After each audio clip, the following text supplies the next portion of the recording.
Welcome to the Sailor Noob podcast, where a superfan and a noob talk about the original Sailor Moon episode by episode. I'm your host, Mikan Hana, joined by my co-host. I'm the co-host, Caliban, and the noob. Can she swing a sword? Can she? It's a very funny joke. I like that. That'll be fully realized later. And we're a couple of magical people ready to Moon Crisis make up this episode. Today we are talking about episode number 139, Meza Ase Nippon Ichi, Bishoujo Kenshi no Nayami in Japanese. Aiming for the top, the pretty swordsman's dilemma, the English translation, and the English title, Cutting It Close. What's it? All right. What's so important that she's pretty? Oh, it's the pretty. You know, when I was reading the title through this time, for some reason, not when we were announcing it last week. Does this mean something else in Japanese? It's No. a pretty guardian Sailor Moon. No. It's a okay. Mm-mm. It's really important that she's pretty. I was wondering the same thing. Like, why does she have to be pretty? I mean, she's very cute, but why is that important? So they talk. I'm not going to name any names of any cultures, but you talk about how some cultures are just, maybe every culture. Ooh, there's my commentary. Are just more like, divided in their gender roles. They're very chauvinist. And that's about it. Yeah, right. Show me the culture that is very woman-focused. Yeah. And I feel like Japan has a history of that. It does. But they're aware of it as well. But also, they've kind of... Well, look at... In some circles. Look at Visual K. Those guys have more makeup on than Tammy Faye. They're still men, though. They're not saying they have to, like, magically transform henshin their gender to perform. No. But at the same time, I feel like they have commoditized it in a certain way. They're like delivering like, oh, this is about a guy he is going to grab a lot of boobs before he gains the ultimate powers. Right. Or it's just a show where this is just 12, 13-year-old girls who are going to be chasing puppies the whole time. Uh-huh. Do you know what I mean? Like they've really siloed it. Yes. Do you know what I'm saying? Yes. But I think it's weird that we have to stick pretty in front of everything that is girl related. I agree. In this very progressive show. Yes. And we don't have to have that conversation for the millionth time. But all I'm saying is this is a kenshi. Mm-hmm. But sometimes it's a ken-he. Oh, I'm just saying. There's got to be like Ogami Ito. He's a ken-he. That's a comic. Loma from Cubs from the 70s. Yes. It's very good. Yes. But not a lot of room for a lot of women to be very three-dimensional in that. A lot of men all talking about how they're going to try to kill each other and they're going to have to strategically bang a lady. It makes sense in context. Wow. And maybe there's a lady and you're like, whoa, this lady not stupid. Yeah, That's why she's an important character. Well, and I think we've come a long way, baby, since then. We have. But, and I would... let's make sure we call this Swordswoman. Yeah, I know. Pretty. Yeah, I know. Make sure we say that. We have to call her a swordswoman, too. She can't just be... I mean, okay. Is there a problem where man is in the word? I don't know. Maybe. Swordsperson. There we go. I bet the character doesn't technical. say man. It probably just says a sword person. Probably. Sword human. Right. Yeah. Right. Sword human online. That's the new anime. Wow. Coming this spring. It's a sword with legs and drives a car. Weird. Like a Chainsaw Man, sword person. I'm going to have to watch Chainsaw Man, aren't I? It's really popular from what I've heard. Yeah. But I was going to say, there aren't a lot of women in Jidaigeki in general. You know? And I wish that wasn't the case. Yeah. Yeah. I mean, there had to... I don't know how many female samurai there were. Probably not many. But... There's Lady Snowblood. Yeah. Yeah. Who has R in her backstory, because, of course, you have to. Because you have to. I know. But that's a flip because it's Lady Snowblood and then her, not really partner, but her opposite / possible love interest is the guy played by the guy with the hair who Spike Spiegel's based on. I can't remember his name. No. He's a famous actor of the 70s. And he's kind of like a, whoa. He's not like a very masculine man. I mean, he is because he's like 6'2" and he's like good looking, but he's like, he needs Lady Snowblood to get out of this situation. Like, he's in trouble. Yeah. Like, he's the Lois Lane. Yeah. He's literally a journalist. And Lady Snowblood's going to kill everybody and save him. Right. So, like, that's... I mean, that part of it.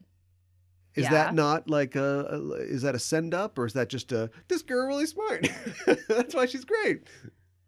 See, I kind of think it's the latter. I mean, it could kind of be a send up, but also she's more or less there aren't that many other female characters around her, right? It's just her. So she is the token woman. So I don't think that's there were the women in the really prison great. Where she gave birth. Oh, great. Okay. All right. Well, yeah. Look, coming soon to a Sailor cinema near you.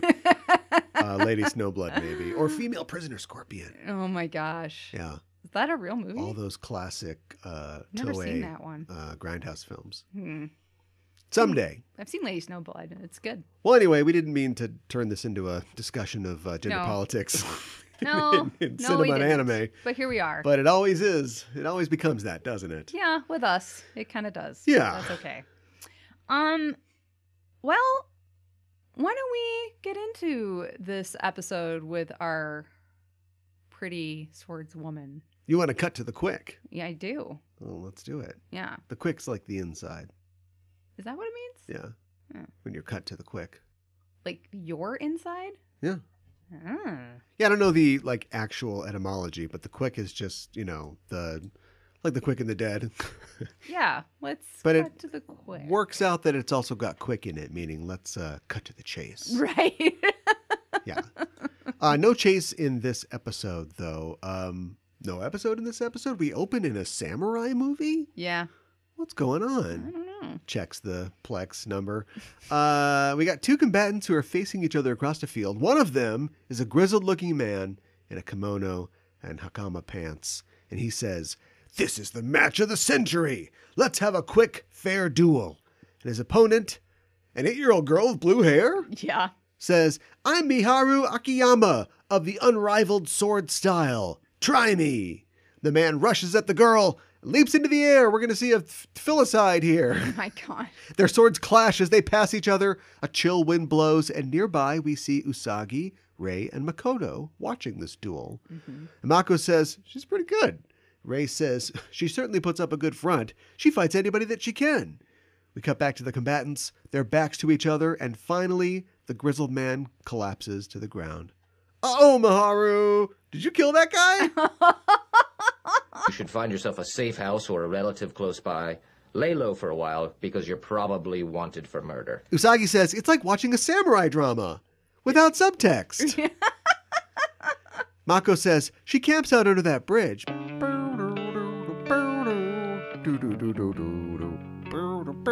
What is that? Oh. Yeah, got it. Well, I'm a Mako and a Chibi and a Ray and a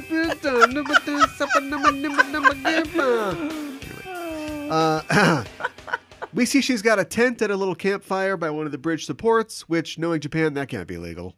Probably There's got to be 3 regulations against that. Ray says she's been camped out for 3 days and has fought 10 guys and never lost. And she's pretty, too. She didn't say that. And we see a little sign that she's got that says, "I am now accepting challenges. The greatest swordsman on earth, Miharu Akiyama." As the girls watch, they hear, "Miharu-san!" And they see Chibi-Yusa come running out onto the field. Careful, Chibi. Don't rush a swordswoman. Chibi is wearing a hachamaki, a bandana. She says to the swords girl, "I want to be stronger. Please let me be your apprentice." But Miharu says, "Unfortunately, I am still learning my ways. Until I am the strongest in Japan, I can't take an apprentice. I'm sorry." She starts walking back to her tent. And Chibi says, how about 3 meals a day and an afternoon nap?" And Miharu stops short to the sound of a shakuhachi. So glad I kept that sound effect. Yes. We cut to the Sakino household where Miharu has made herself a dojo out of Usagi's bedroom. She cleared the floor. She's hung a wall scroll. Chibi says, "I couldn't let her stay out there forever. What about when it rains? But Usagi's not happy. Miharu says, well, Kuko Mama made it so I can relax and concentrate on my training, but if I'm in your way, I'll go back to my tent. And Usagi's like, no, you have an incredible dream. Pursue it. I'll just keep sleeping in the bathtub. We see a radish being tossed into the air and slash, slash, slash. It falls down in pieces into a bowl. Miharu is showing Usagi, Chibi, Luna, Ikoku, and Shingo. Shingo! I know. She's showing them her skills in the kitchen. Uh-oh. Maybe Usagi should start shopping for sleeping bags. Oh my gosh. Girl's handy to have around. Yeah. She's going to make the food instead of eating it.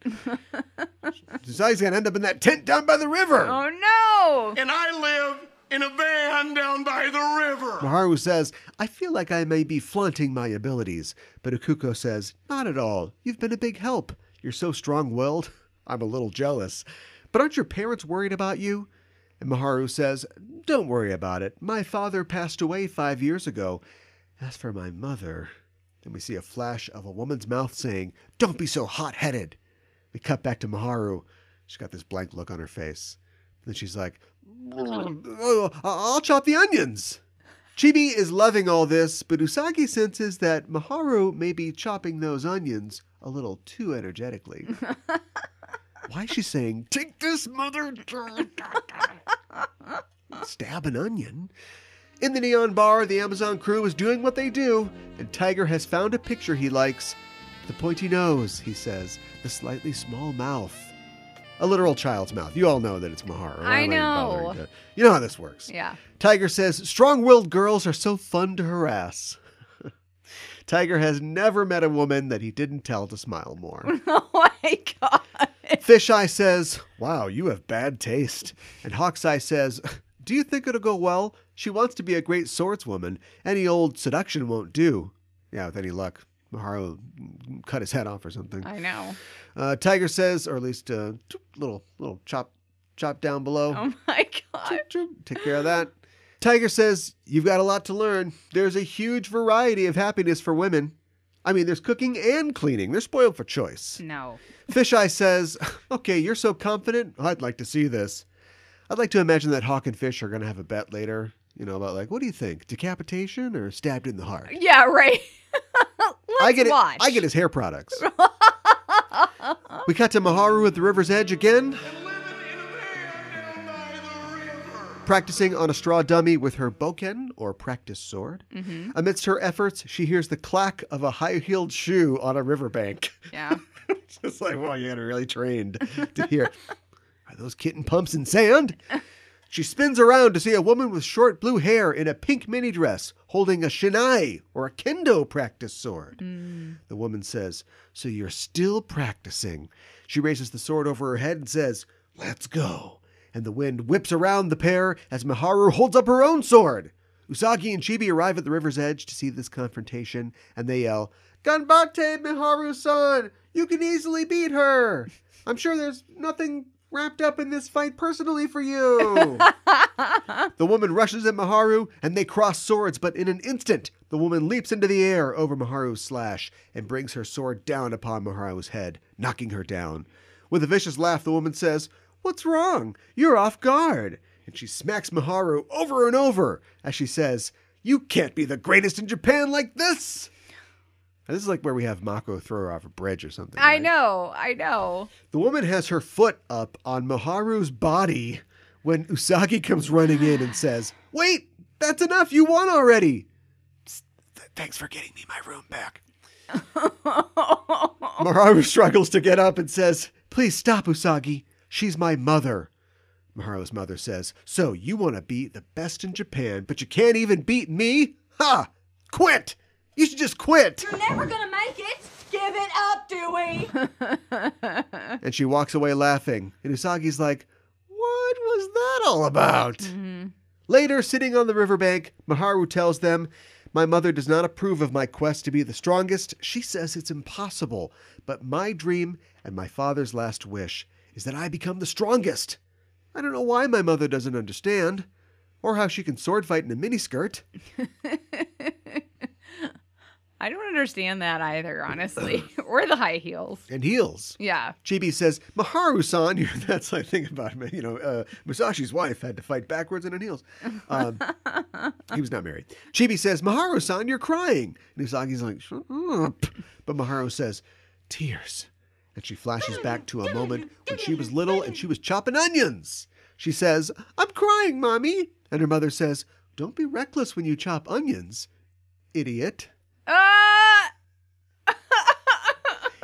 I don't know if she says that or not. In the present, tears fall on Miharu's bokken as Chibi and Usagi look on in dismay.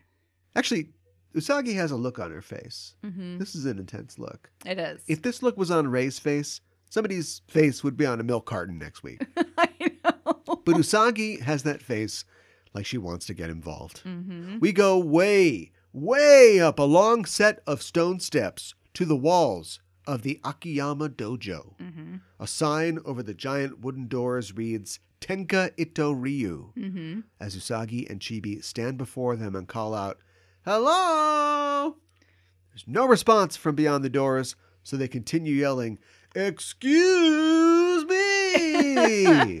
As we hear the pounding of taiko drums and the girls run out of breath. From behind them, a voice says, what are you two doing? And Usagi and Chibi turn to see Miharu's mother holding a bag of groceries. Mm-hmm. But this isn't like European groceries. There's no French bread. No. These are Japanese groceries. Right. There's a radish coming out on the top of there. Yeah. If we looked inside, there'd be eggs and some strip meat for stir fry. Right, exactly. But she's holding, we don't see that inside. I'm assuming it's there. It's probably cigarettes and box wine, knowing this lady. Oh my God. Usagi immediately says, excuse us for being here. And Chibi's like, really? Pulls open her jumper, show her loaded 45. Usagi says, oh yeah, don't you love your own daughter? Miharu has talent. And Chibi says, yeah, you could practice with her or show her better attacks. Help her out. But Miharu's mother says with a hardened face, don't butt in with your opinions. You come into my dojo and tell me not to abuse my daughter? Usagi says, sheesh, I feel bad for Miharu. And Chibi says, she's practicing with everything she has. The mother seems to think for a minute and says to herself, that's the problem. Anyway, get off my property. And she goes inside. Chibi says, you just don't get it, you squarehead. Hey, Chibi, that's not your word. That's my people's word. What?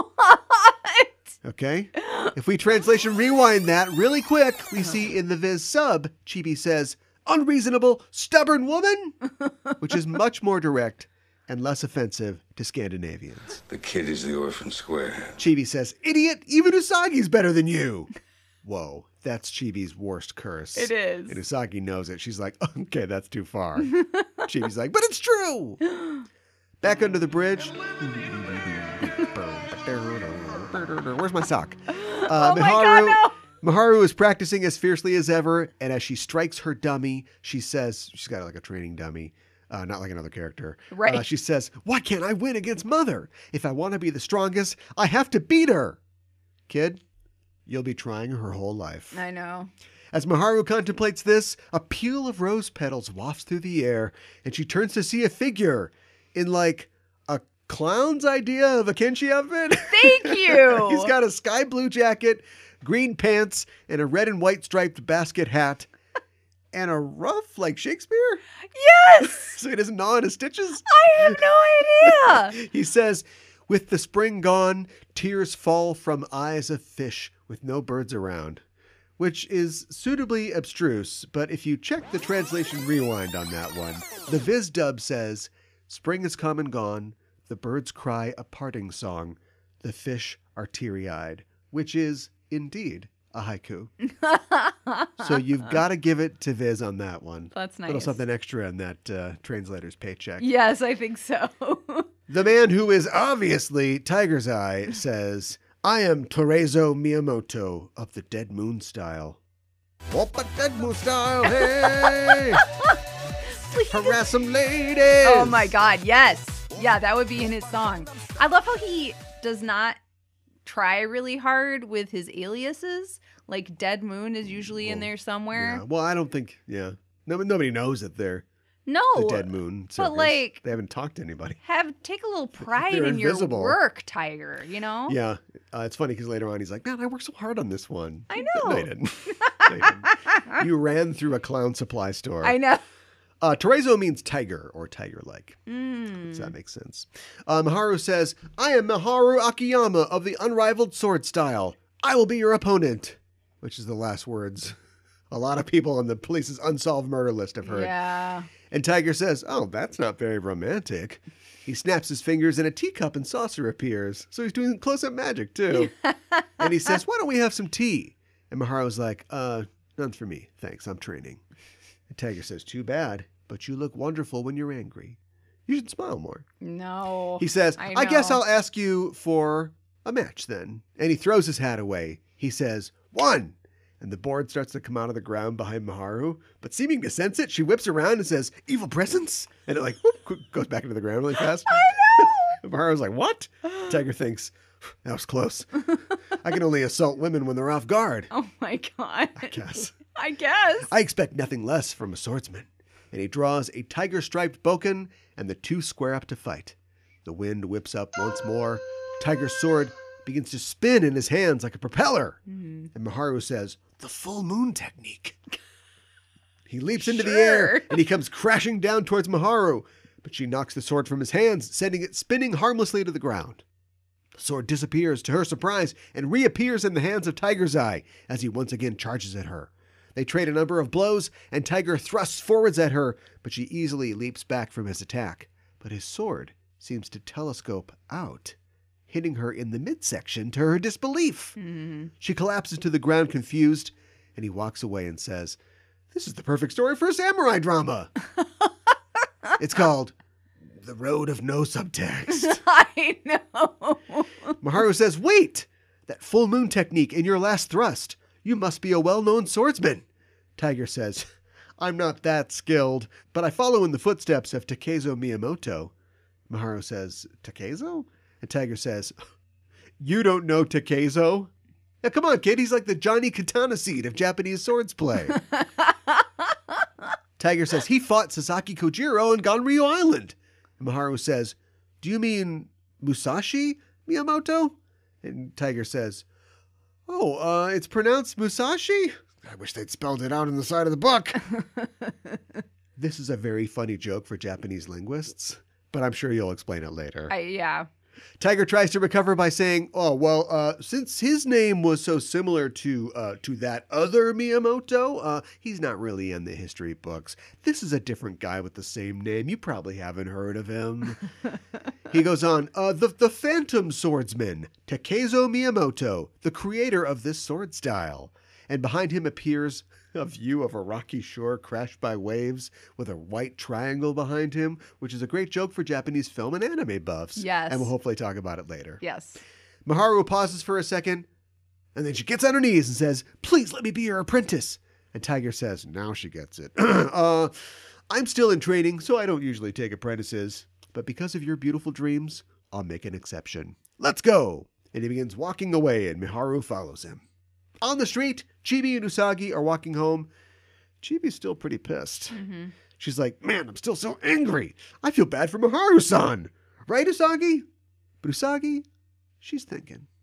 She remembers Miharu's mother's words, that the problem is that Miharu is too into her training. Usagi stops and she says, you know, Miharu's mother may actually be a good person. And Chibi says, why? Usagi says, I think she's acting mean on purpose. Chibi says, what purpose? Usagi says, maybe she has a reason to act this way. And Chibi says, what reason? And Usagi says, I don't know, okay? But there's not a mother out there who doesn't love her child. I don't care for Joe. We cut to another part of town with an interesting view of the big top in the distance. Yeah. Completely uncommented on. I know. We don't even go there this episode. I mean, are there a lot of dead birds around this thing? Great Is it like cloaked? question. Or is it in another dimension? It doesn't seem like Is it's there a cloaked. squished garbage can under it? Are some garbage men going to come like in the morning to like pay? Yeah, so I Right, told her, right. ain't no way I'm going to pay that much for a water heater. Right. Whoa. Do you smell popcorn? Right. Do you hear a balloon honking Someday, noise? yeah, right. You a calliope. Yeah. Ice cream man around here? We'll have to deal with this someday. But anyway, Tiger and Miharu are still walking. They're walking and walking through the hills. Tiger says, it's common sense for us to train out of sight. Miharu, never go with a tiger-striped weirdo to a second location. Thank you. But she'll know after this. Walking by with their bags full of shopping are Rei and Mako, and they see Miharu walking with the weird man. Yeah. And Rei says, I have a bad feeling about this. Go with that feeling, Rei. Yes. In the woods of a park, this adult man and this child stop. And Tiger says, this is far enough. You can't learn my technique with any ordinary training. First of all, close your eyes until I say open them. Uh-oh. Yeah, I have a problem with this. She does this, but not without some concern. He says, now until I say, don't move. And he unfurls his rug and refurls, revealing his circus togs. Eyes closed, Miharu thinks, I sense a great evil presence. What's going on here?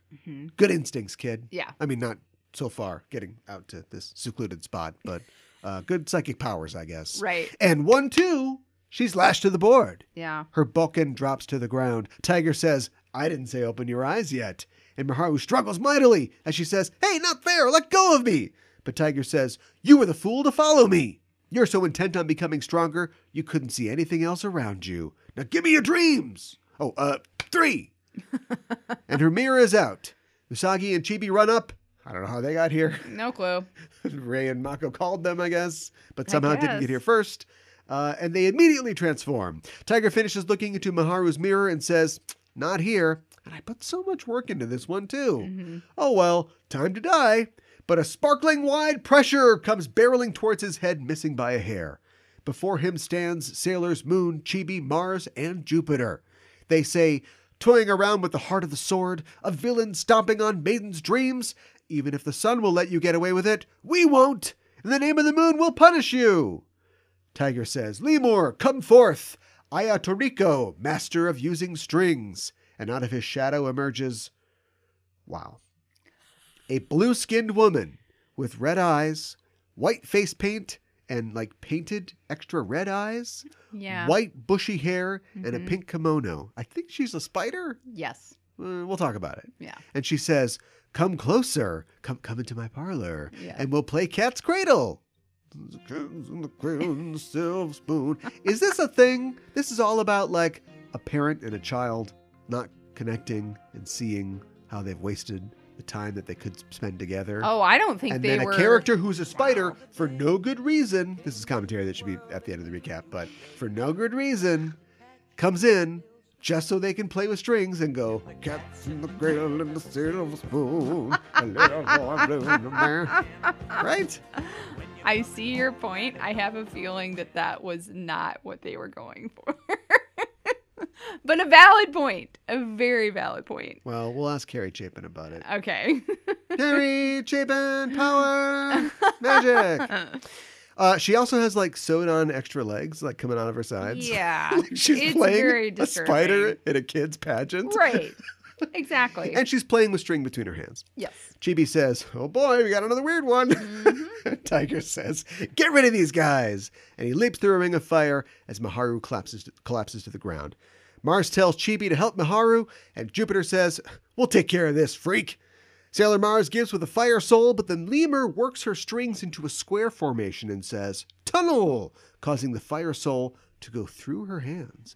And behind Rei, another square appears in midair, and the fiery attack bursts forth, singeing the Senshi. Now you're thinking with portals. Sailors Moon and Chibi help Miharu to her feet, and the sword girl says, hey, you're Sailor Moon. Yeah. It's good PR. And she snatches up her wooden sword and says, that damn monster. On the battlefield, Ayatoriko weaves her strings and throws the mass up into the air, shouting, the stars! And the mass of strings falls back to earth, covering the battlefield in sticky strands. You'd think that the sailors would get caught in these strands. They do not.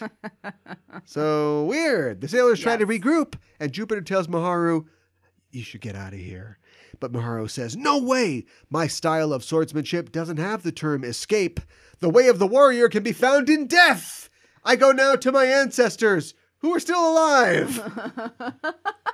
Bury me at Bob Floyd's! Oh my god. And she charges at the lemur, sword held high. Aya the lemur leaps over her and whips her from behind with her strings, sending Miharu flying. Jupiter's like, yep, warned you about that one. Supreme Thunder! And her attack vaporizes the strings. Jupiter picks up Miharu and runs across the battlefield as Ayatoriko causes string shapes to crash all around them. 1-rung ladder, 2-rung ladder, 3-rung ladder, 4-rung ladder. Mars says, I got this. Hey, Ayatoriko, I bet 5-rung ladder's next, but I bet you can't make a 6-rung ladder. And the lemur's like, I can't! Because it's like, you need 6 fingers, right? I think so, See, yeah. These are like weird demons from the afterworld. She should just like grow a 6th finger, right? That's a very Because she's doing valid Cat's point. Cradle. All these are like cat. Maybe I'm not saying like she says over and over again, I'm doing Cat's Cradle. Now, as a handsome man and not a pretty girl, I never did Cat's Cradle as a kid, so I don't know anything about it. But like, I'm assuming you need more than 5 fingers to cross and make 5 rungs on a ladder, right? Mm-hmm. There's no way to do 6. Oh wait, you could zip. I No. guess men are better at this than you think. Anyway, that's my point. Please. So she's trying to trick her in that way, right? Yeah, yeah. Anyway, but obviously she's not able to do this. Sailor Mars says, good enough. Burning Mandala! But the lemur is not defeated. Ducking Ray's attack, she uses her string to lasso all the Senshi up together, leaving them powerless. Moon says, get out of here, Miharu. But Miharu immediately runs back at the lemur with her sword drawn. The lemur uses her strings to ensnare Miharu's weapon, and Jupiter says, throw your sword down and run. But this was not the right thing to say to this girl. No. Miharu says, a warrior cannot throw away her sword, as she's dragged ever closer to the lemur. Sailor Moon says, don't be reckless. And as Miharu hears these words, she thinks about hearing the same thing from her own mother. Mm-hmm. About chopping onions, I guess?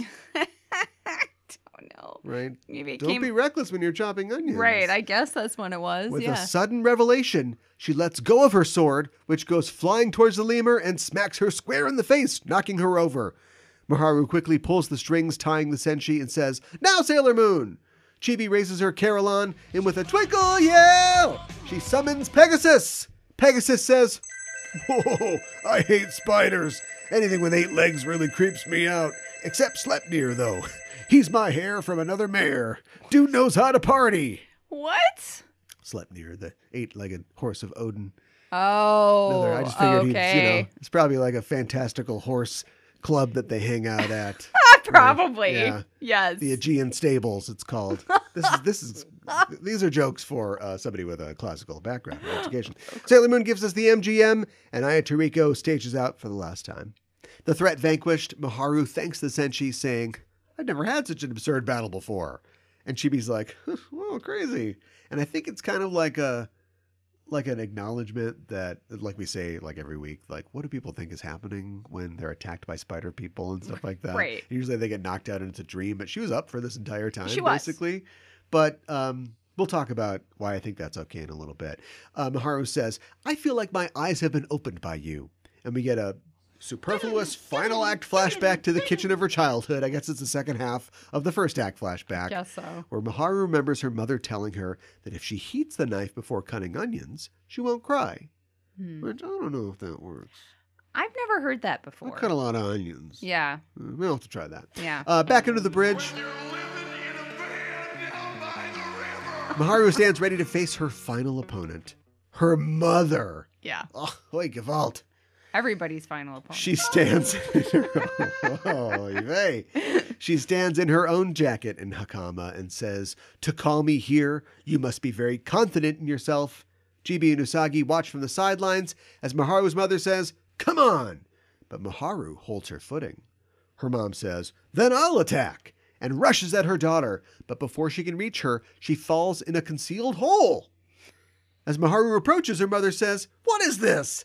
And Miharu says, I realized that I wanted to improve my sword work so much that I had no room for anything else. From now on, I will practice the sword, but look at other things as well. I'll develop many talents, like making tiger traps. Apparently. which would have worked on a tiger, maybe. Yeah. Her mother says, "It looks like you understand what I meant." I'm glad she did, because I don't. But her mother says, "I can't forgive you for using such an underhanded tactic in a serious fight." And she grabs her under her arm and starts dragging her off, saying, "I'm bringing you home to punish you." And Miharu laughs, and we get the idea that it's all in fun. But this is a lady who whacked the crap out of her kid with a stick like half an hour ago. Yeah, I know. So I don't know if we should call the cops or not. Jury's out. If she shows up next day with bruises, we know what's wrong. Oh Miharu says, "Sorry, but I promised I'd never fight you with my sword." And the mom says, "Are you trying to be a witty monk?" And watching them go, Usagi says, "What we're all feeling. What a weird family." So that's how it is in their family. Yeah. Chibi takes Usagi's hand and says, "Hey, do you think Miharu will become the best swordswoman in Japan?" And Usagi says, "Oh, I think there's plenty more adventures in Swordswoman Miharu's future." No, there's they're not. Actually, she says, "I'm sure she will, because she's got a great mother at her side." No, she doesn't. Oh. And, Sho, I see what you're trying to do, but you didn't land it. There are a couple things in this that the show tries to do. We're talking about the episode now. Yeah, I understand And that it doesn't land. Okay. Number one, look, this is a little girl who, I think she's older than Chibi, but this is a little girl who's really good with a sword. Yeah. So the fact that she can beat adult Toshiro Mifune impersonators Yeah. means that she's got a real talent. Mm-hmm. Now, could her life be destroyed by pursuing that talent? And by 17, she's in a gutter, Oh, man. in a stained kimono. She's like, trying to fight people for booze. Wow. That Yeah. took a turn. real Maybe. quick. But why we want to tell young girls watching this show, don't try too hard at stuff. We don't. Right. That's The that's worst- wrong messaging. But we're getting really close to that. And the whole episode, I was like, please don't end it with like, she's in a nice dress at the end and she's going to Sunday school or something. Because we already had the Chibi episode where there's literally a teacher saying, "Stop having fun." Yes. And then at the end of the episode, Chibi's like, "I'm going to have fun." Yeah, I know. And that was good. But then the teacher's like, "You know what? I'm going to recommit myself to sucking the fun out of these kids' lives." know. So like, you guys killed a monster, but you created one too. Yeah, right. But at least we had from our heroes the positive message. Yes. And in this episode, it's like, I don't get any idea that she's going to stop sword fighting, No. but she learned that she shouldn't sword fight so much, I guess.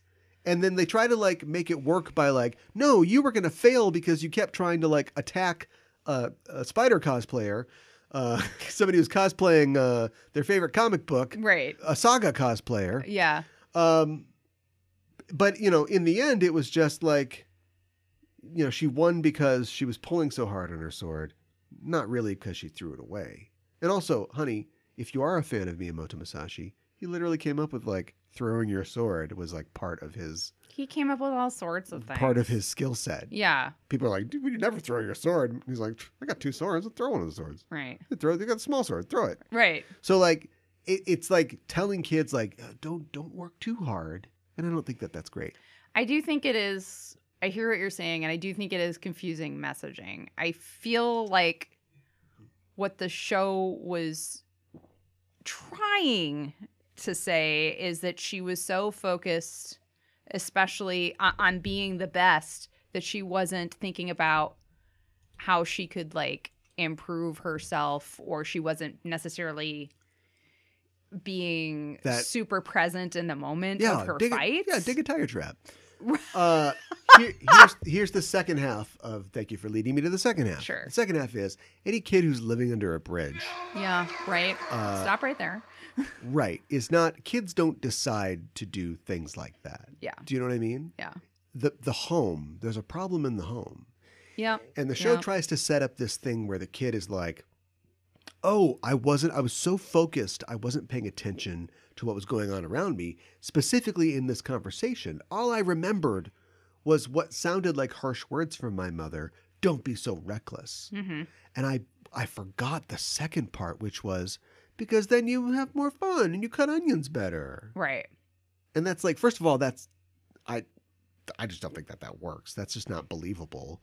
But second of all, this is a lady who beat her child about the head and neck with a kendo stick. Yeah. They clearly have a fraught relationship. She meets two concerned strangers and she's like, screw you. Yeah.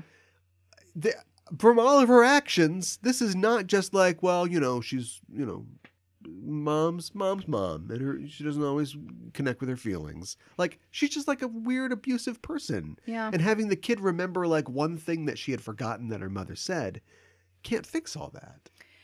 Yeah, that's true. And I think also going back to what you were saying about a kid living under a bridge, like I understand wanting to teach your child a lesson or you feel like this sort of thing, but it like kicking your 8-year-old child. She didn't kick her out. The kid decided to do that. Okay, but if the but kid letting felt, her do that. At 8, you go to your parents with concerns. Yes. And if she felt like clearly she had already... So, and the 2B is, what's the problem with the father and the mother not wanting to pursue it, but the father wants her to? There's a whole psychodrama there that we don't get, that we weirdly got in the last episode with the unrealized...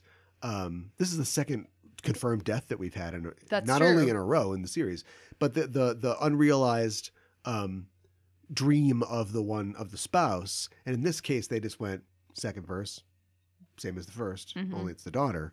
But that's not developed at all. And I get that that's like, that's going pretty deep for like a child's show, as we talk about. That's half an hour. Which leads me to point 3, which is you thought you were really smart, show, trying to set up some kind of parallel between a mother and a daughter.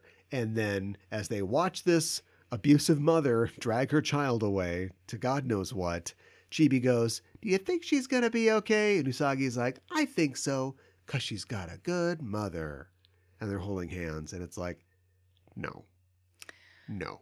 You thought you were really cooking something up there, and it was just hot ham water. Hot ham water. So I've been thinking about what you said, how it's hard for you to kind of figure out the way I rate things, like with this season especially, like for villains and episodes, like she's like, I like this, but I don't like this, so I'm going to give it 5 stars. Right, exactly.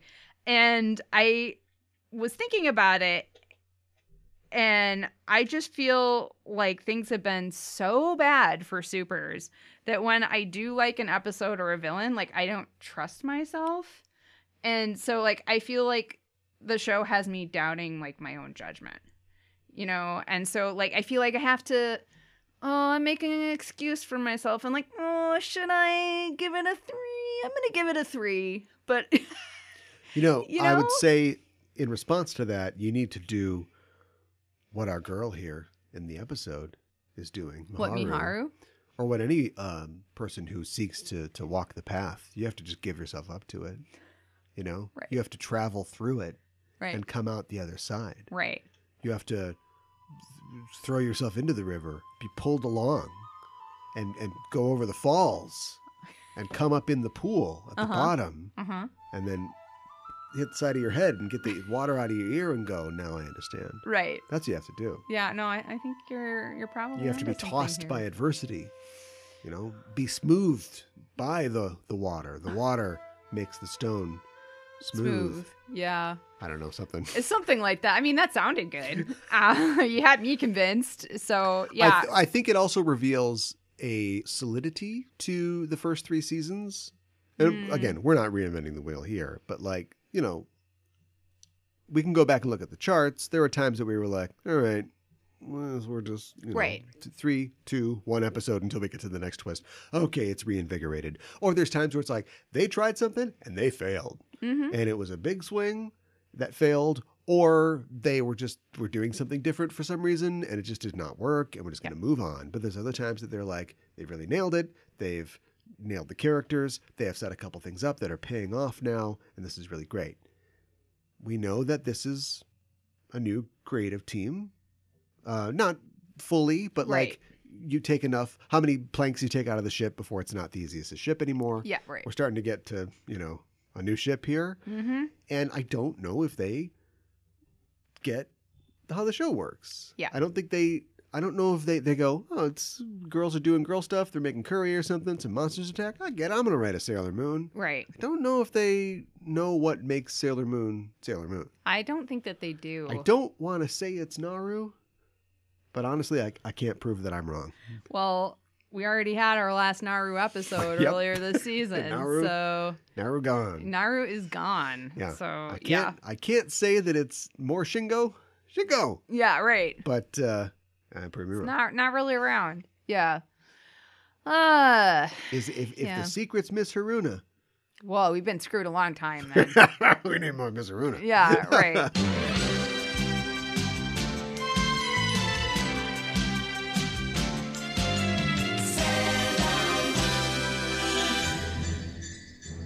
All of you relax. This is a matter of inconvenient timing, that's all. Rebooting the podcast was inevitable. This is simply the beginning. I thought I told all of you I want broadcast silence until further... Ooh, I'm very sorry, Cal. I didn't get that message. Maybe you should have put it on Twitter. I figured since you were relaunching the Just Enough Trope podcast, you might be a little lonely, so I decided to be your co-host. That's very kind of you. I assume you're our mysterious podcaster. You're most troublesome for a Sailor Moon fan. Sorry, Cal. Wrong guess. Would you like to go for an all-new show where the hosts haven't really changed? Who are you, then? Just a fly in the ointment, Cal. The dye in the hard. The moon and the lighting. She's talking about the rebooted Just Enough Trope, where we'll dive deep into the pop culture elements that make up your favorite movies, TV shows, comics, and video games. See if she's lying about moonlighting and find out if Bruno has returned. No, respect yourself. Miss Mystery Guest, are you still there? Yeah, I'm still here. Unless you want to sing a duet with me. No, I'm afraid not. But you have me at a loss. You know my name, but who are you? Just another podcast host who saw too many movies as a child? Another orphan of a bankrupt culture who thinks she's John McClane, Corbin Dallas, a crooning Alcopop pitchman? I was always kind of partial to Seagram's Golden Wine Cooler, actually. It's wet and it's dry. Do you really think you have a chance with this new show, Ms. Co-host? Yippee-ki-yay, Mother Cooler.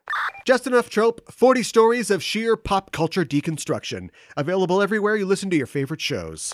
Do I sound like I'm ordering a podcast?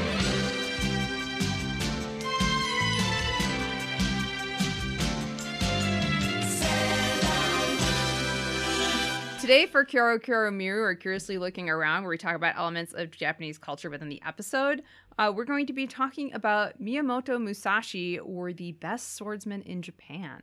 Citation. Yeah, I know. No, I know. But he's known to be you Google. He's Johnny Katanaseed. He is. When the Japanese think of sword guy, which Yep. obviously they have a long history of, the sword, that's the guy they think of. Correct. He's your Annie Oakley. Yep. There, see? Compared him to a female. Good job. Pretty kenshi Miyamoto Mushashi. This is ripe for parody. Yeah. I don't know if people would have called him pretty, but He is we'll get to that. specifically not pretty. Yeah, I know. We'll Yeah. talk about it. Yeah. So Miyamoto Mushashi lived from 1584 until 1645, and he was a Japanese swordsman, philosopher, strategist, writer, and ronin, who became renowned through stories of his unique double-bladed swordsmanship. And by double-bladed, I mean he had two blades. Darth Maul? Yeah, right. No. He was Darth Maul before there was a Darth Maul. No, Darth Maul has a double-bladed single weapon. Right, it's two weapons, Yeah, correct. right. It's crazy to know that. All right. And he was undefeated in his records of at least 61 duels, which is pretty incredible. That's like Rocky Marciano. Yeah. So I wanted to go back to something that happened in the episodes too. So I like how Tiger accidentally read the kanji for Musashi as Takezo, and then he just kind of, leans into it. But Musashi in real life was also known as Shinmen Takezo. So I think it's probably referring to that. And it's also possible that the kanji could be read. The same kanji could be read differently. It can. So, yeah. I've read the book Musashi Mm-hmm. by Eiji Yoshikawa. Mm-hmm. which is written in the 1930s, and it is compared. Some call it the Gone with the Wind of Japan. Wow. In that it follows this central character. Subtitle: Tomorrow is another day.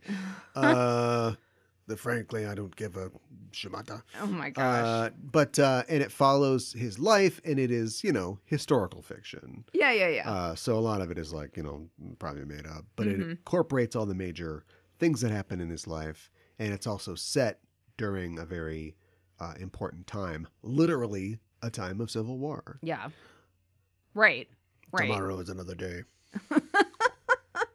It's interesting that they compared it to Gone with the Wind. I guess that makes sense, though, to what you just said.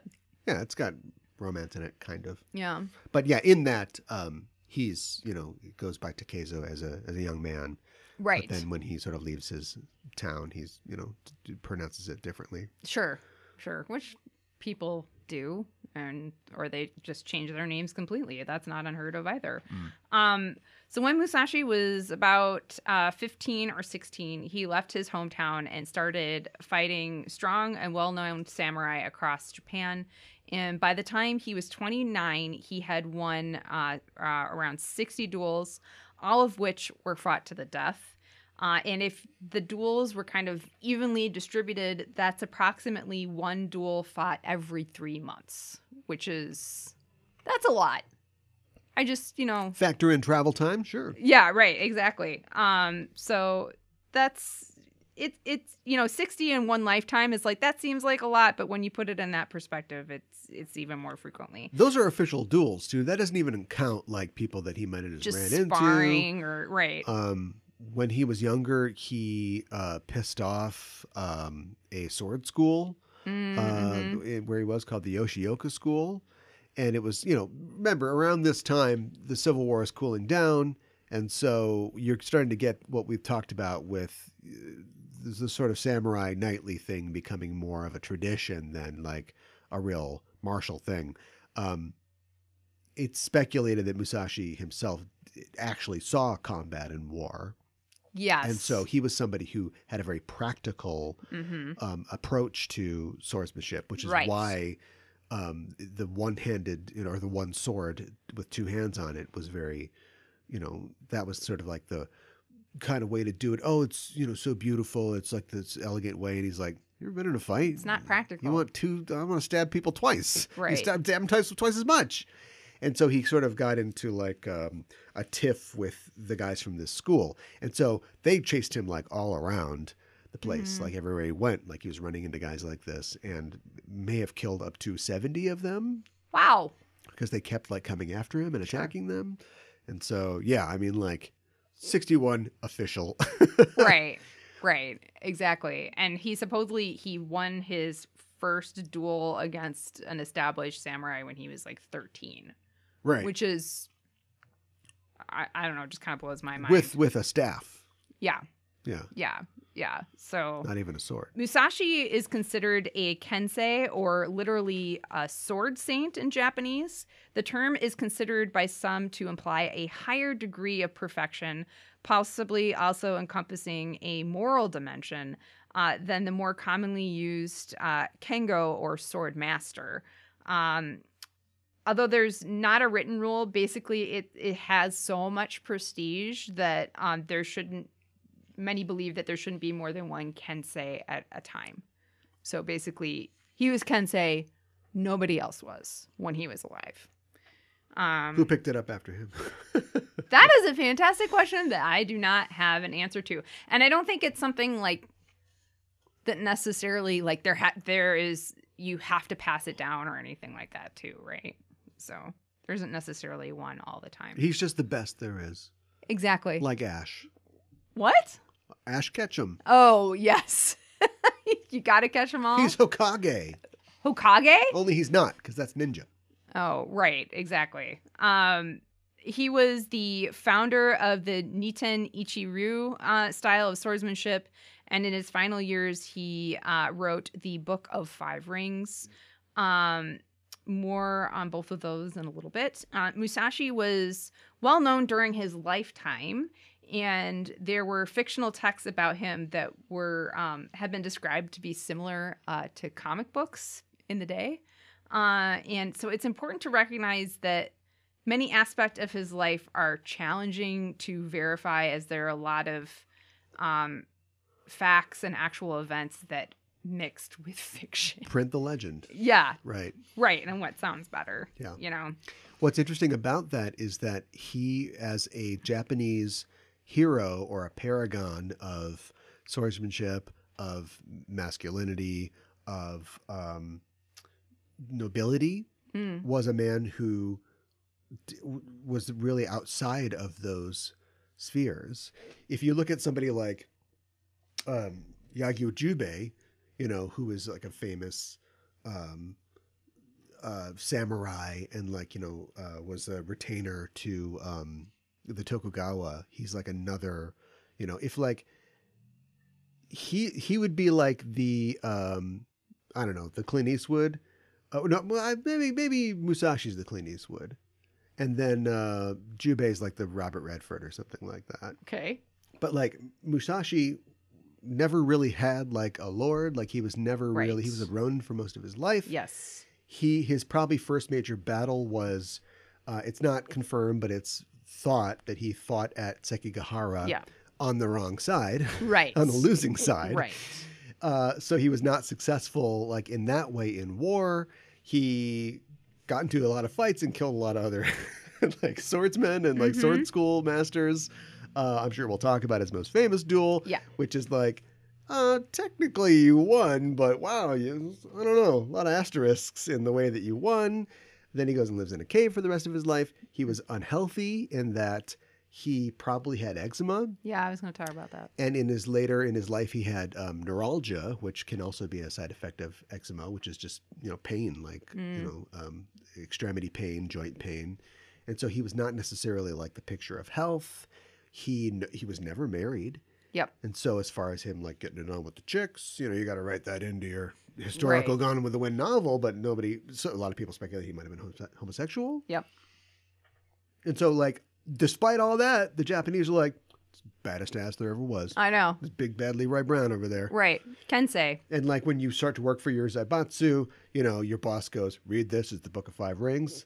Yeah. It's going to help you, you know, climb the ranks of business, you know, and make the deal and stuff like that. And so it's just like, it's so interesting that like this guy, this is the guy. Yeah. I know. It's fascinating. Like George Washington was like, well, actually, he might have helped start the Revolutionary War with the 7 Years' War. But like, he's like a tall guy. That was basically like his most inspiring thing. He was tall. He was tall. He had wooden teeth. I guess he had wooden teeth. That's a little weird. Yeah. But he was rich. You know, he's everything that you he's an American. But like Johnny Appleseed is like this weird guy in overalls, and he just gets a wild hair up his ass to walk around and just plant apple seeds everywhere. And that's why we got apple trees. And it's like this weird thing. But yet he's a hero for some reason. I don't know. He is. I mean, like, look. Who doesn't like apples? Who doesn't like a winner? Yeah. That's the thing about Musashi. Like and the guy won, and he did it in his own way. And we've talked before in the past about how a lot of fiction depicts Japanese fiction depicts these heroes who are like, no, I'm gonna do it. No, don't do it. Everybody's telling you not to do it. It's like, I'm gonna do it. But like in Japanese society, people are like, no, go ahead and push me on this train with your gloves. I know. just force me into this subway train. That's fine. Like they're very much about the society and the greater good, but they idolize these people that are like, screw you, I'm going to live in a cave and go off and do whatever. And that's, I think, this is me talking now. I think that's like a societal release valve. Do you know what I mean? Yep. Like they put characters like that on a pedestal because they're like, wow, it'd be great to do that. I mean, we can't do that. I got to live in a 200 square foot apartment. That's what I have to do. But boy, it'd be great to just cut somebody in half and just keep walking. I mean, and you can't. He was definitely really successful, and we'll talk about more things too. But there's some really amazing things about him, like to have won like 60 duels to the death in a very short amount of time. That's many of them with a wooden sword. Yeah, Right, which we'll talk about in a little bit, Because too. imagine that you're the heir to some fancy fencing school. You're like, all right, I can smell this guy from here. I'm going to kill him. And then it's like, you're going to use a sword? It's like, no, I'm good. Got this stick. Yeah. You're like, okay. And then, boom, you're dead. You're on your back. Right. I think him not having a master and being a Ronin and essentially his own boss also gave him... Yeah, he's his own boss. He's his own boss. A lot of fresh air. He sets his hours. Yeah. You know. The hours are great. Right. You know, gave him a lot of freedom. And that's probably another reason why not only why people idolized him, you know? Right. But if everybody went Musashi on us, we're never going to get this garbage island built. Right. Of course. Garbage islands don't build themselves. Right, yeah. Yeah, everybody knows I this. see him do that. Yeah, right. So, as you alluded to earlier, Musashi's last duel is his most famous one. This is how the story goes. So I'm going to set the stage and we can talk about it. Tell it right. Yeah. Okay. Well, and you will, I'm sure you'll jump in if anyways, there's lots of different versions. In 1612, Musashi... They just pull guns on each other. Yeah, right. He's got a wooden gun. Oh my God. How'd he win? Musashi challenged the swordsman Sasaki Kojiro to a duel. The duel was scheduled to take place at, this is what I read, approximately 8 a.m. on Ganru Island. Kojiro was known for wielding an oversized nodachi, or a Japanese greatsword. Yeah, he called it the drying pole. Yeah, laundry drying pole is what I have in my because it was so long. Right. Yeah. Apparently his and he was, if there was another Kensei, it would have been him, because he was, a fantastic swordsman who was raised in a sword school, and his father was a master of the wakizashi, which is a short sword. Mm-hmm. So it's theorized that like his father had mastered this technique of the short sword. And so Kojiro's like, what about that, but like 3 times longer? And so he developed these techniques with the long sword. Mm-hmm. And his special move was the swallowtail cut. Right. Which apparently, like, the cut that he makes, mimics a swallow's tail in flight. I don't know what that means, but like an up-down cut. An up-down. Yeah. The technique you were just talking about is called Tsubame Gaeshi, and he actually had the nickname the Demon of the Western Provinces. Yes. So how'd you like to go up against this guy with his great sword and that name? Kind of intimidating, but here comes Musashi, and he's going to do it. Kojiro arrived at the appointed time, but Musashi overslept. Kojiro sent out servants to get Musashi, who ate a full breakfast, taking his time getting there. And Musashi arrived 2 hours late. And some variations of the tale, Musashi intentionally arrives late as a sign of disrespect, or to basically get Kojiro... Throw him off. Throw him off, exactly. Get him nervous, get him anxious, like, where is this guy? Yeah. Throw him off his A game. And then supposedly, as he sailed over the Kamon Straits, Musashi carved a, oversized bokken, or a wooden sword used for training, which we were talking about earlier, from one of the ship's oars with his knife. Right. Okay. Right. And then, so the two swordsmen attack each other at the same time. And supposedly it's like one swipe each. And Musashi's headband fell off, sliced by Kojiro's sword. But somehow, only the headband was cut. Yeah. Some tales it's his chamage, his top knot. Oh, was okay. Cut by the drying pole. Got it. But Musashi's strike split Kojiro's skull and killed him instantly. Yeah. It's like, all And right. then he got in his boat and rowed away. Yeah.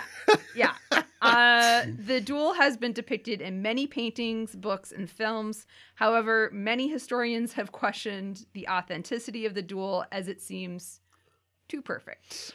It's perfect. It's so perfect that they named the island after Kojiro, because one of his names was Ganryu. Yeah. why name it after the loser? There's a lot of that goes into it as well. One of the things that obviously it's just a cool move. And like now I think maybe Musashi is the Nick Nolte of this universe because he's like, oh my God, I'm going to get up and do this. Chewbacca, I gotta do this duel. And he has a breakfast and then he comes late and obviously it was to disrespect his opponent and to throw him off. But also it's theorized that he got there so late that, you know, he was able to use the setting sun as a distraction. Like he could, you know, attack him from that direction to blind his opponent. Also, the tide was going out at that point, and Musashi knew that, you know, I'm just me, but this Kojiro guy, he's got a whole sword school and a lot of followers. There's a lot of spectators, and so I kill this guy, and they're gonna like just turn around and kill me. So I can get in the boat and have the tide go out, and I can like outrun these guys and then get to safety. So he was, as far as his strategic thinking was going, he was always thinking around more than just the duel. Yeah. If you're a little girl with blue hair, you're like, how do I get through this duel? You're not thinking, how do I prepare the battlefield? Ooh. And to dig a tiger trap. Right, I was thinking the same thing. Yeah. That's how you prepare it. Yeah. So there are a lot of theories of what might have actually happened for this duel. One such theory is that a group of Musashi's apprentices may have lynched Kojiro, who was still alive after the duel. Well, I don't know. I mean, we'll never know, right? Yeah. But like, I tend to think, sure, I mean, there's always like, oh, behind great men, there's like horrible stories. Right. Like this guy was pretty well known. He was. At the time. Yeah. And this is already the point where we've got a lot of writings and art from this time. We have literally art that he was an drew artist and created. He was assuming a ink artist. So he was really famous enough that he would like, you know, make a picture of a too. crane and somebody would go, nice work, master. What can I get for this? And like run off and like, so like, sure, things, it isn't like that legendary. It's not like maybe there was a real Zeus or something, or like a King Arthur. Like we know this is a real guy. Now he might have had great PR, but I could see him just like winning a fight like this. And also, if it's not true, why does he look so bad? It's just he's so disrespectful. I know. And there's a famous trilogy of films based on that came out in the 50s or late 50s, I think. That's based on the Yoshikawa novel, which is based on the legends. Early role for Toshio Mifune, where he plays Musashi, and it's all, he looks a little better. He's still kind of like he's Mifune. Gruff, but they flesh it out so it isn't just, well, if he's not here in 2 hours, I'm out of here. And then a boat comes up, a guy gets out with an oar, crushes a guy's skull, gets in the boat and drives away. Like it's not, that could have been what really happened. Yeah, I know. Right? I don't know. Right. But yeah, I mean, like I would tend to think that it's probably happened somewhat like this. Yeah, probably. I read something that was like, we don't even know if Kojiro was a real guy. I'm like, no, I think he was a real guy. He was a real guy. I think this happened. I don't think it was made up. We know his father was real. There's records of his school. Like that all existed.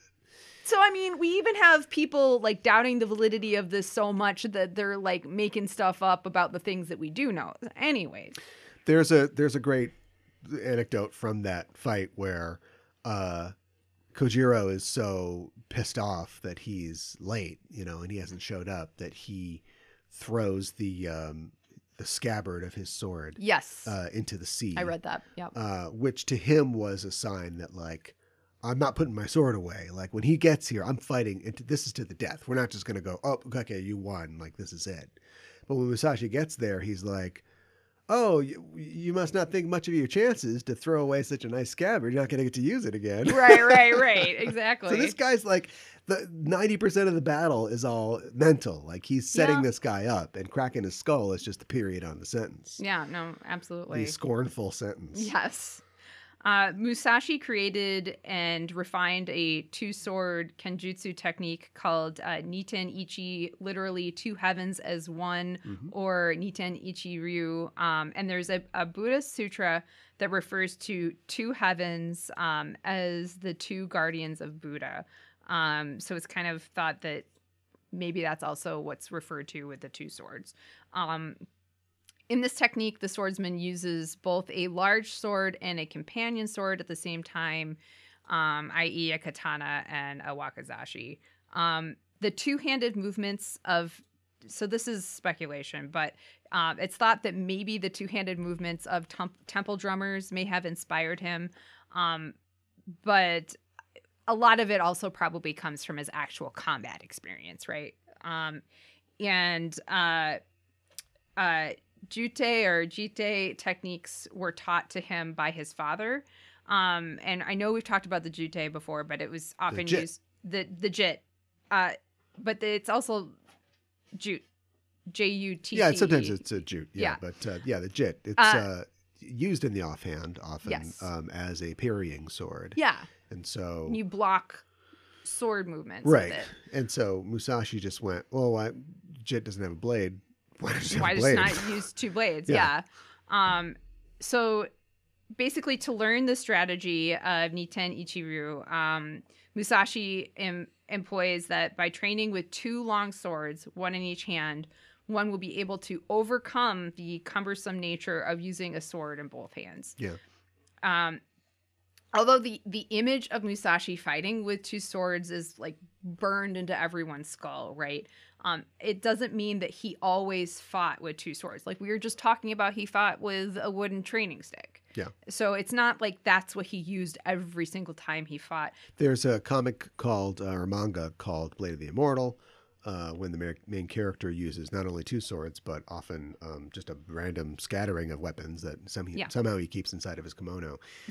And he is fighting against it takes place in the Meiji era, in like mid-1800s. Sure.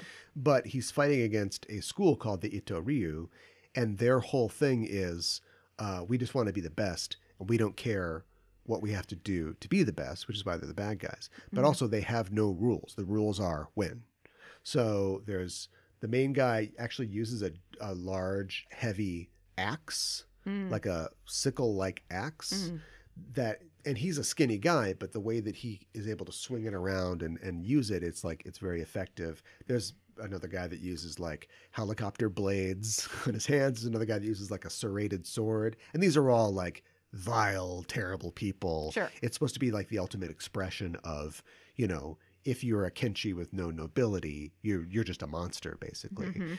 But it's that same rule, and it's interesting that they're called the Itto Ryu, is that it's just like win. Our rule is win. Yeah.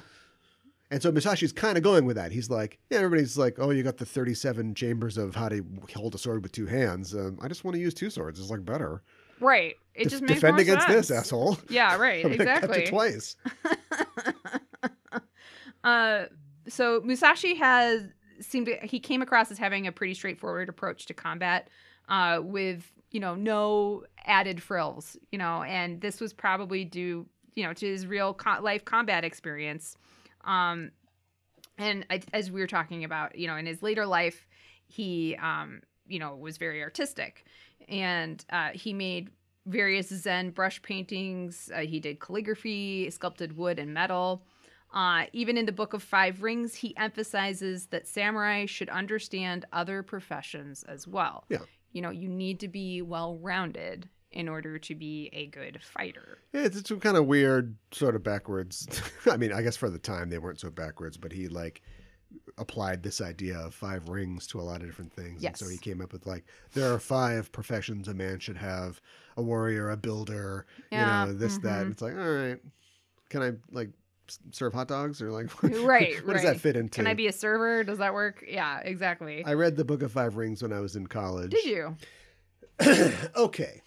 Uh-oh. It's not what you're picturing. But I, like a lot of young men who enjoy manga and anime, had a sword phase. No. I probably still have a katana around here somewhere. And a wakizashi, but no tanto. Okay. That's just too far. Okay. We didn't need that for. What about a jit? That'd be cool to have, wouldn't it? Right. That'd be a good home defense weapon. Yeah. But anyway, I read the Book of 5 Rings, and I wanted to study Iaido, which is like stupid because it's like it's not really like a technique, but it's the art of killing somebody with a single stroke. Oh, okay. So it's like you see in a movie where a guy is kneeling down or standing up, and it's, drawing the sword and making the killing cut with the one stroke, and then returning the sword to the scabbard. Yeah. It's not like an extended sort of move, but the guy's he's open to all kinds of things. Mm-hmm. And then later on, he's like, nobody's chasing me anymore. I was going to paint some cranes. Right. Exactly. Hey, you guys seen these cranes? This is pretty great. I like doing this. Well, and then you're the best crane painter ever. Some of his paintings are national treasures. I would. Okay, maybe this is a little too heady, but I would compare him in some way to like Picasso. And here's why. Okay. Picasso, as a young man, as a boy, was an incredibly gifted artist. And by the time that he went to art school, he was painting like the most like detailed, realistic sort of oil paintings. And by that time he was like, I'm bored. Right. I painted a completely photorealistic, believable guy at a church, and this sucks. And I'm going to start drawing square ladies with guitars and stuff like that. Like, I'm going to break this down. And to this day, people are like, my kid could do that. Yeah. Get your kid out here. Right. Like, that's not, he is trying to reach something deeper with art than just a mere recreation of something. Mm-hmm. And I mean, like, that's, I think, what Musashi was doing. He could have kept like, trying to fight and duel people, but after a while he's like, okay, I got this figured out. Right. I'm gonna live in a cave and see what else I can and write about what else there is. Dueling and fighting. And yeah, but also like the Book of Five Rings and like the way to sort of live your life and what life means, and Exactly. So Musashi's book, The Book of Five Rings, is a text of kenjutsu and the martial arts in general that was completed supposedly just a week before his death in 1645. Musashi establishes a no-nonsense theme throughout the text. For instance, he repeatedly remarks that technical flourishes are excessive and contrasts worrying about such things with the principle that all technique is simply a method of cutting down one's opponent. And in his case, he wanted to, what is the fastest way to cut down my opponent and then also keep myself alive. Get some breakfast. Right. Yes, exactly. How do I get food? He also continually makes the point that the understandings expressed in the book are important for combat on any scale, whether on a one-on-one duel or a massive battle. Descriptions of principles are often followed by admonitions to, quote, investigate this thoroughly through practice rather than trying to learn them by merely reading. Don't just read, kids. You have to practice. Get out there and kill some people. Yeah, right. Just do this. The 5 books within the 5 rings refer to the idea that there are different elements of battle, just as there are different physical elements in life, often described by Buddhism and Shintoism. The Book of Earth chapter serves as an introduction and metaphorically discusses martial arts, leadership, and training.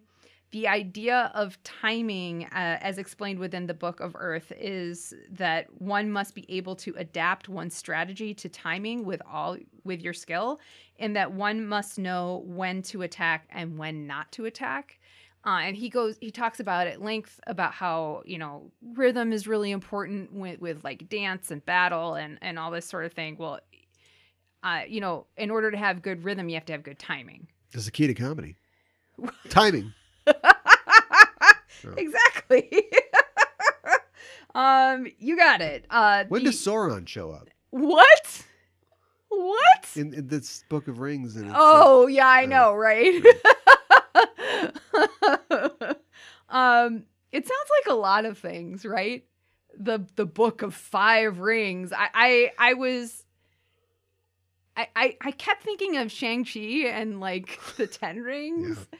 And then it's like 5 rings to rule them all. And it's like, it's like he came up with this Book of 5 Rings in the 1600s. And I feel like it's something not necessarily directly alluded to, but like there there have been things that have, I feel like, been alluding to this idea. It's a good title. Yeah. It's a great title. Yeah, the swordsman always rings 5 times. Yeah, we know this. The Book of Water chapter describes Musashi's style, Niten Ichiru, or Two Heavens, One Style. It describes it some basic techniques and fundamental principles. The Book of Fire chapter refers to the heat of the battle and discusses matters such as different types of timing and fighting attacks. The Book of Wind chapter is kind of a pun, since the Japanese character for wind can also mean style, such as a martial arts style. It discusses what Musashi considers to be the failings of various contemporary schools of sword fighting. Gone with the style. Yeah, there you go. The broader lesson from this book in particular is that an important part of understanding one's own way is to understand the way of one's opponent as precisely as possible. The Book of the Void chapter is a short epilogue describing in more esoteric terms Musashi's kind of like Zen influenced thoughts on consciousness and the correct mindset and like knowing the unknown and that sort of thing. Whoa. I know. The Book of Five Rings, and you've kind of touched on this already, but was initially translated into English in 1974. At the time, it was seriously studied by executives in the West in order to better understand Japanese management techniques and strategies. How do we get into the head of these Japanese businessmen that are just whooping our butts? But, in all seriousness, the Book of Five Rings is still very popular today, and centuries later is still considered to be one of the most elaborate books ever written about sword fighting. And the way that it's written, like, I think you were talking about this too, like, you can apply it to other things. Like, yeah, you can apply it to business, but it's like, how do you approach life? And like, you can, if you want to master one skill, that's good, because then it'll help you make it easier for you to master more skills, right? So, Like cutting onions. Like cutting onions. You just heat the knife up. Everybody knows Come on, this. idiot. Yeah, right. I've never heard that before. Anyways. There's a manga and an anime called Vagabond, which Yes. is an interpretation of the story of Musashi on his Musha Shirgyo. I have not seen it. I think I've heard good things. But if you're interested, you can check that out. You can check out the Yoshikawa book, which is still in print today. It's one of the most famous Japanese books of all time. Mm-hmm. It's a big book. It's real thick. It's a doorstop.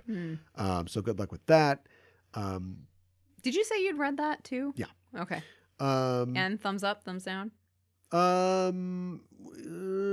Maybe it would. Thumbs to the a side? more modern translation would and localization would spice it up a little bit. There's a lot of stuff where it's like, you can't do that. Come back here. Some of the dialogue's a little stilted. And the one that I read is a little stilted, but that might be because I think you could juice it up with a Viz sub. Sure. Also, I feel like we say it every episode, but Lone Wolf and Cub. This is not the same story, obviously, but I think there is a lot of Ogami Itto or Musashi in Ogami Itto, another character who lives by his own path. Yep. Will do anything he needs to do to win, and loves throwing his sword. Toss that sword away. Just throw it. Here's my technique. Yeah. Oh, you've got the crane pooping strike? Well, I hope it can block a sword coming at you right now. Right, exactly. You're dead. So, does that a lot. Itadakimasu with Usagi. What did Usagi eat in this episode? So when Chibi asks Miharu if she can train with her, she says that she will throw in 3 square meals and nap time, I'm assuming as payment. 3 hots and a cot. Yeah, right. Yeah. But we never see her training Chibi, I'm just realizing. No. Anyways. Yep. It's not well plotted. That's okay. Miharu is helping to cook at the Tsukino household, and she cuts a I thought it looked like a daikon. In this part, yeah. With a knife, using it kind of as a sword, like kind of like she just goes. Yeah, she doesn't. She doesn't use her sword to cut it. She just has a chef's knife. But she just slices through it really quick. And then we see Miharu's mom has a bag full of groceries, and we can see it looks like celery, onions, and maybe leeks. I feel like leeks are the Japanese French bread because they're like the long leafy vegetable that they have out of bags. Okay. That's a little theory I got going. And then, of course, the flashbacks with the cutting of the onions and the knife, which we've talked about a lot. And as Tiger's Eye, trying to impersonate Miyamoto, invites Miharu to join him for tea, magically making a teacup and saucer appear out of thin air. So yeah, for some reason, didn't know he could do that. Yeah, I didn't know he could make things appear. So yeah, I also like you talked about this. I loved how ridiculous like his entire outfit was. That was, anyways. I digress. Villain gauge, we rate a baddie 1 to 5 dark stars, 5 being the most wicked. The lemur in this episode is named Ayatoriko, the string expert! ! Ayatoriko comes from Ayatori, which is a Japanese children's game played with string. In the West, we call it Cat's Cradle. It's essentially the same game. Ayatori or Cat's Cradle is a game that has lots of different. It's present in a lot of different cultures, just with different names. And like a lot of the moves are pretty much the same, and you can play it by yourself or you can play it with another person. And when you play it with another person, you take turns and you have to see how you can make the next move. And the person who can't make the next move, they lose, basically. Doing 6-rung ladder. Right. Oh, you lose. Can't do it. Brain aneurysm. There are a couple of Japanese woodblock prints from the Edo period of people playing Ayatori. And on the Wikipedia page for Cat's Cradle, there is one print of 2 young women sitting at a kotatsu playing Ayatori that's from 1765, and another print of lovers playing the game in 1804. So I thought that was really interesting. Her design, she looks like a creepy kabuki version of a giant spider. Yeah. She has blue skin, giant red eyes. Most of her face is white, and she has 2 giant red dots on her forehead. She is wearing red lipstick, and she has long, white, furry-looking hair. Yeah, it just looks like a kabuki-styled wig. And she is wearing a pink kimono top, open until her navel with a green obi. The bottom half of her body looks like a spider, and she's wearing black pants and has 2 additional sets of legs that are coming out from her larger spherical abdomen area. And they look like stuffed extra legs. Like they're just like stuffed animal legs attached to her body. They look really weird. There are a couple different oni that are like spider related. Yeah. None of them, as far as I can tell, have anything to do with what her design is supposed to be. Like, is there like a kabuki spider?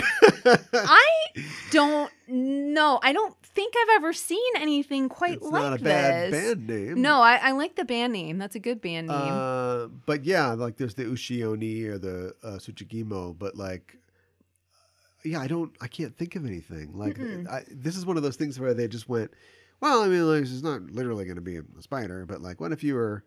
I feel like there's some cultural element that we're missing because they are monsters. We had a lady with a bomb that grows out of her head. Why not just give her 8 legs? Too weird?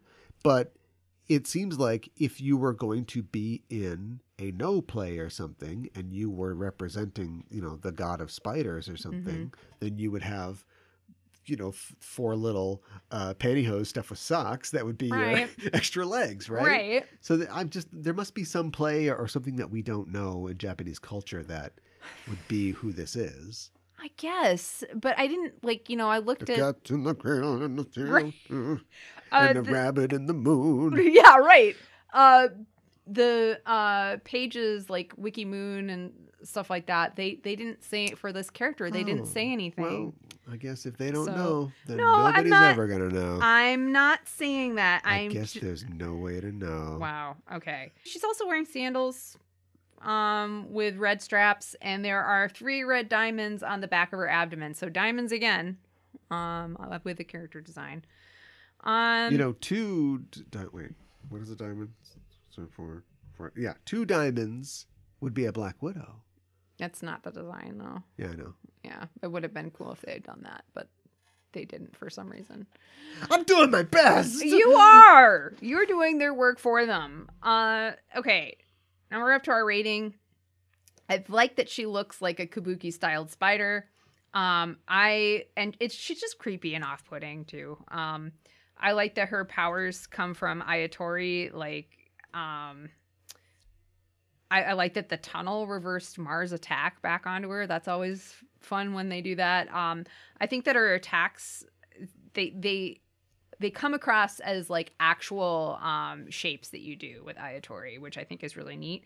And I also think that it's appropriate that a spider lemur would have Ayatori powers, since they create intricate webs with string. So that makes sense. I'm not exactly sure what Ayatori has to do with circuses, but I'm gonna let that one slide. I love how Mars challenges her and like messes her up. I think that's awesome. And I love that Miharu finally listens to Sailor Moon to not be so single-minded, but it allows her to change her tactic and let go of her sword.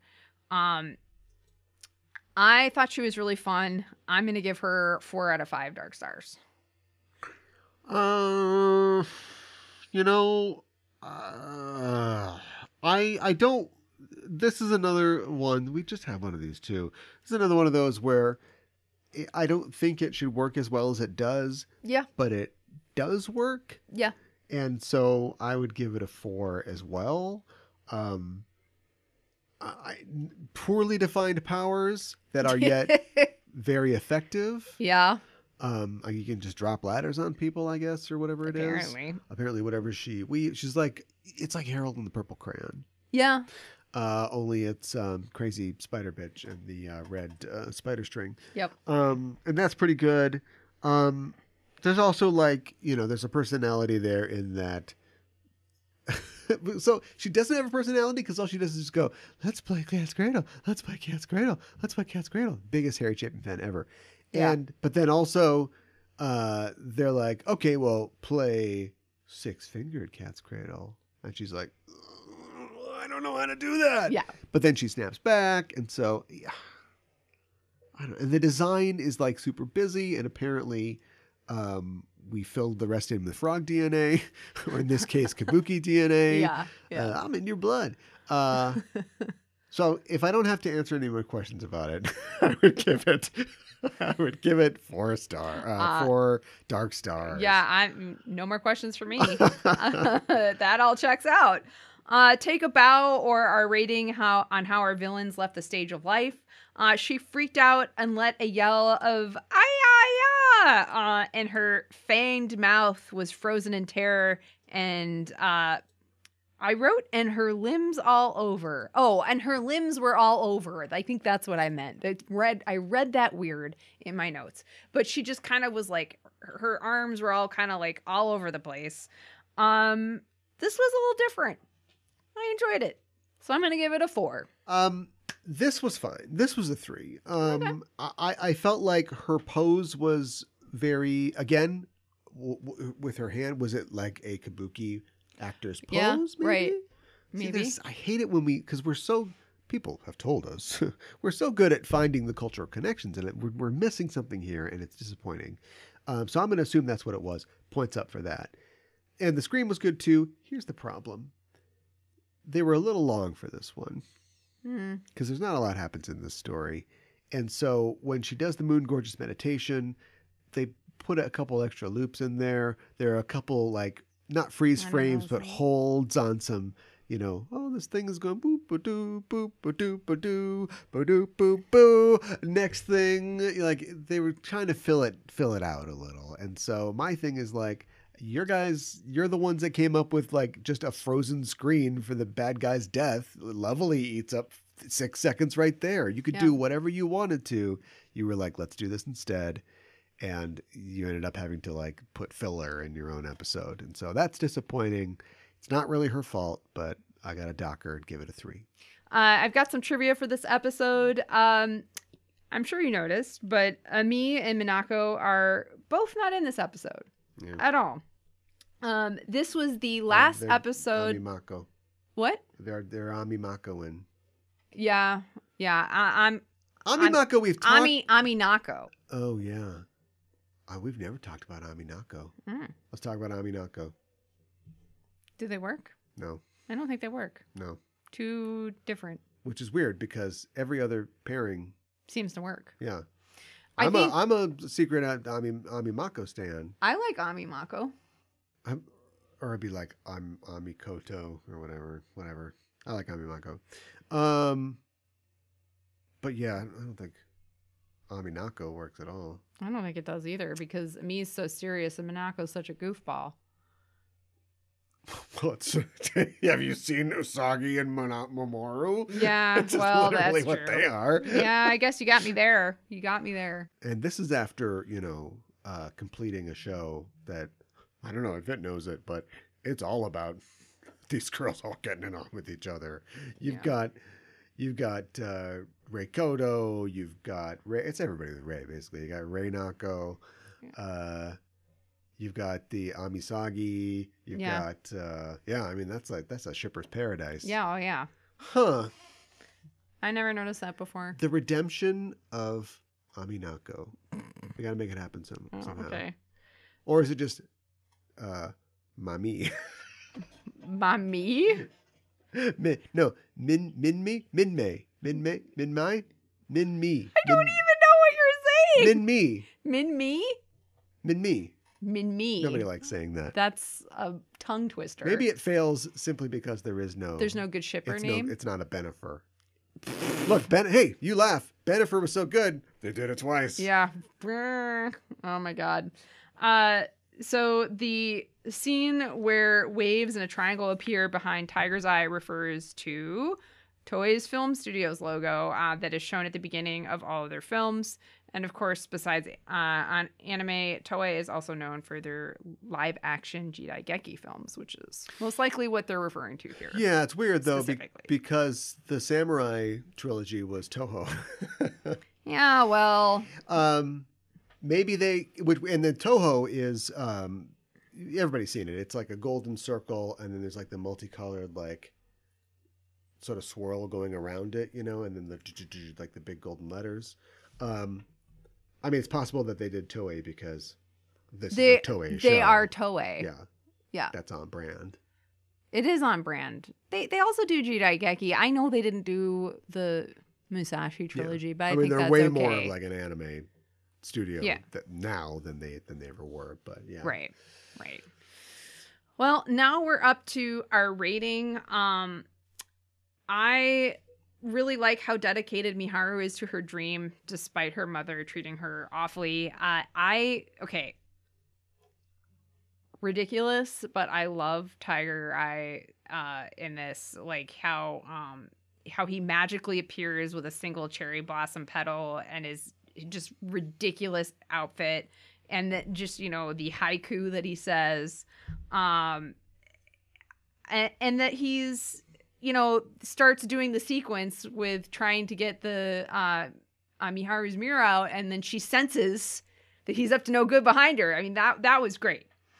I also like in Usagi and Shibi's conversation when Usagi was saying that Miharu's mom might actually be a good person, and the way that like her and Shibi interacting with each other, and Shibi is like, why? And just like the way she kept saying that to whatever Usagi was saying, that was great. I liked also that Miharu actually helped to fight the bad guys. I thought that was a really good choice, especially somebody who is training to be a swordsman. Here are things I didn't like. I didn't like how Miharu is so young, and there's still, like, with the bad guys attack, a connotation of, just being attacked by a predator. I didn't like that. And I don't like her relationship with her mom. I do feel like there were things in this that I really liked, though. And I feel like, and maybe it's like Stockholm Syndrome with this season that I don't know what I like and what I don't like, but I'm going to give it a 3. See, I knew you were going to do that. So, well, I'm going to have the courage to give it a 2. And speaking of Ami not being in this, maybe uncomfortable parallels with another blue-haired daughter and her mother that we never see. This could have, her mother's like this. Well, we don't know, do we? And this could have just been about her. I don't go in for this backdoor pilot crap where a character comes in and we go, "You're so great, you should be on this show all the time." You won't, though. Mm-hmm. You won't. Mm-hmm. It's one thing entirely to have a girl who is really good at the taiko drums, for instance, and we go, "Wow, I just really admire like her talent and her dedication to it, and let's all try to be like that." But instead, it's a completely separate story about this character who is not named Sailor Moon and doesn't even have any kind of sailor in their name. And they keep trying and failing to set up all these parallels between her situation and Usagi and Chibi, and they don't work at all. As far as having her help fight, I like the idea of that, but she gets like in their way half the time. And it's only like, if she's that great, like why doesn't she figure out how to beat her or whatever? She doesn't really. Like, she ultimately accepts the advice to stop fighting, and that's accidentally helps. Like, that's just silly. Like, it makes a character look like who's so dedicated to what they do and so competent in every other part look kind of stupid. So I don't think that that's really all that great. Plus, you got an entire episode about a character with strings and webs and another character with a sword, and you don't cut none of those webs. That's a very valid point. What a waste. Yeah. And I know it's a wooden sword, but who cares? Yeah. So yeah, I'm just gonna like, this is to take a line from Apocalypse Now. They took this beautiful marbled beef, just really high quality stuff, and they just boiled it. They took a bunch of good elements and made a real hash out of it. And that is a cooking metaphor. Take that knife and heat it up. Shove it. So my English title is Musashi Way Kids with a Z. Getting a little loosey-goosey. A little bit. This episode was hard to get a read on for all the reasons aforementioned, and so it was hard to come up with a title for. So it's another title blitz. My first thought was, no need for kenshi. Oh, okay. I thought that was a little too depressing. So I made it more depressing and thought, scorning becomes Electra? What? Electra complex. Yeah. In love with your father. Oh, hate your mother. Okay. All right. Eugene O'Neill has a trilogy of plays. Yeah. That's his take on the Arestia. It's called Morning Becomes Electra. This is Scorning Becomes Electra. Got it. Since that doesn't work, then we'll go with my final pick, which is Throw Mama from the Training.